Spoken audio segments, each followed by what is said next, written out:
Welcome to SGT Times Explainer. I am Haribhajan Kaur.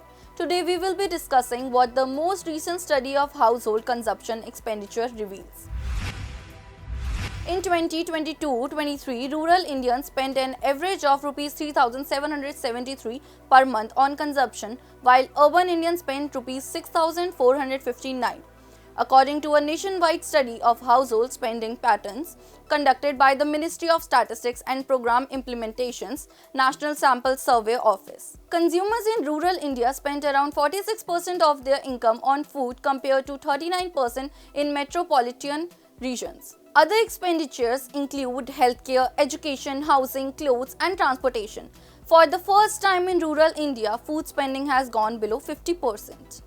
In 2011-12, rural families spent about 53% of their income on food, including grains, vegetables, fruits, milk, and eggs. However, that figure has dropped to 46.4% in 2022-23. This is the first time in the survey's history that the percentage has dipped below 50%. Even in urban India, food's percentage of total spending has decreased from 42.6% to 39.2%. But why does knowing these figures matter? Well, the notion underlying this goes back at least to 1857. Ernst Engel, a German statistician, studied how families of various income levels managed their finances. He then went on to say the poorer a family, the greater the part of total expenditure that must be spent on food. In other words, when a family's income rises, the percentage of revenue spent on food falls even though the total amount grows. This discovery has become known as Engel's law in the field of economics. The issue is this intuitive discovery has far-reaching implications because if the poor spend the majority of their income on food, they will have less money to spend on improving their health and education. As a result, they will struggle to break the cycle of poverty. According to Engels, one of the greatest methods to determine if a population standard of living is increasing is to look at the amount spent on food. And judging by the diminishing percentage of food in the consumption basket, it appears that India is on the right track. So it's no surprise that the CEO of the government think tank Niti Aayog leaped to the conclusion that barely 5% of the country's population presently lives in poverty. But how did he get to that conclusion? Well, our official poverty line estimates date back to 2012. A committee determined that rural MPCE below Rs 816 constitutes poverty. The Tendulkar poverty line is named after the committee's chairman. Yes, there are more Tendulkars in India. So, assuming an average yearly inflation rate of 6% over time, we may make our adjustment and conclude that in today's world, the poverty line should be raised. It should cost at least Rs 1,460. Now, if you look at the most recent survey results, you will see that the report divides the population into consumption categories. Only 5% of the rural population has an MPCE of less than Rs 1,460. So that lends credence to the assertion of declining poverty rates. However, there is one more point to make here. The average rural MPCE is Rs 3,773.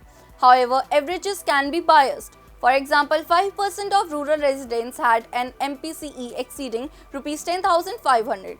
So you may say that a small segment of the population has pushed the average higher and that we must also consider inequality. Another point to consider is that the gap between rural and urban India in terms of per capita spending has shrunk. In 2011-12, urban India spent 84% more than rural India. Now it is just 71% greater.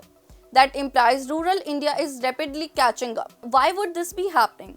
The poll does not specify the reasons for this. However, some studies argue that it might be because when workers relocate to cities, they send more money back home to support their relatives. Domestic remittances can account for up to 30% of rural expenditure. You might also argue that people are migrating because we have not done a good enough job of increasing rural earnings. Research indicates that remittances benefit rural communities in a variety of ways, including poverty reduction, economic investment, and improved access to healthcare and education. All of these are positive things, don't you think? Moreover, recognizing the actual causes may assist those in power create better policies to benefit this part of the population. In addition, the poll will provide accurate inflation data. Currently, we calculate the consumer price index using a basket of items and weight set in 2012. For example, food is allocated a weight of 54% in the rural CPI. However, according to the report, food currently accounts for only 46% of total consumption. Even within cuisine, the differences can be significant. CPI assigns grains in rural India a weight of more than 12%. However, according to the report, grains now account for less than 5% of the total consumption basket. This makes sense since economies improve, not only does the proportion of food in the consumption basket decrease, but also the food possibilities expand. People chose a more protein-rich diet or in many cases consume more processed foods. That's exactly what the survey results shows. However, you may understand why our monthly inflation declarations may not be accurate. Relying on the most recent MPCE survey data will also help us fine-tune the CPI. So that is what we wanted to share with you regarding the MPCE study. We hope you found it interesting. And that brings us to the end of today's SGT Times Explainer. Thanks for watching.